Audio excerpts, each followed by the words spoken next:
दोस्तों, ज़िंदगी में गिनती सिर्फ पैसे की ही या चीज़ों की ही नहीं होती। कभी कभी हम अपनी मेहनत, अपने दिन और अपनी प्रोग्रेस की भी गिनती करते हैं। एक्सेल में भी एक ऐसी ही कमांड है जो हमें डेटा की सही गिनती करना सिखाती है, और वो है काउंट फंक्शन। नमस्कार दोस्तों, मैं हूं पवन खजूरिया, आपका दोस्त। आज हम सीखेंगे काउंट फंक्शन का यूज़। ये फंक्शन स्पेशली नंबर्स को काउंट करता है। मतलब अगर आपके पास एक लिस्ट है जिसमें नंबर्स भी हैं, टेक्स्ट भी हैं और खाली सेल्स भी हैं, तो काउंट सिर्फ नंबर्स को ही गिनता है।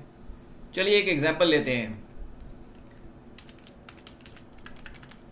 मान लीजिए हमारे पास एक स्टूडेंट्स की लिस्ट है जिसमें उनके मार्क्स लिखे गए हैं। अगर आप ये जानना चाहते हैं कि कितने स्टूडेंट्स के मार्क्स एंटर किए गए हैं, तो बस काउंट फंक्शन का यूज़ कीजिए। फार्मूला लिखिए एम्प्टी सेल में is equal to count, bracket start और रेंज दे दीजिए B3 B9। जैसे ही एंटर करेंगे तो ये आंसर देगा 4।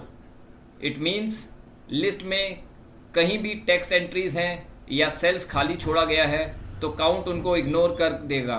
केवल वही सेल्स जिनमें नंबर्स हैं को काउंट करेगा। और अगर आप चाहते हैं कि टेक्स्ट और नंबर्स दोनों की गिनती हो, तो उसके लिए एक अलग फंक्शन है जिसका नाम है काउंट ए। पर उस पर हम बाद में डिटेल में बात करेंगे, लेकिन अभी सिर्फ काउंट नंबर्स के लिए है। प्रैक्टिकल केसेस में देखें तो सपोज़ अगर हमारे पास एक शॉप है जिसमें सेल्स की लिस्ट बनाई गई है। अगर आपको ये देखना है कि कितने प्रोडक्ट्स की सेल हुई है, तो बस काउंट लगा दीजिए और वो गिनती कर देगा। जैसे हमारे पास ये अभी एक टेबल है, इसमें हम काउंट लगाएंगे, ब्रैकेट स्टार्ट करेंगे और अपनी रेंज दे देंगे, तो एंटर करने पे हमें ये रिजल्ट दे रहा है 4। यानी कि ये ब्लैंक सेल्स और टेक्स्ट एंट्रीज को इग्नोर करके ओनली न्यूमरिक एंट्रीज को गिन रहा है, यानी काउंट कर रहा है। तो आंसर हमारा 4 आ रहा है। तो दोस्तों, काउंट एक सिंपल पर बहुत ही पावरफुल फंक्शन है जो आपको अपने डेटा को समझने में हेल्प करता है।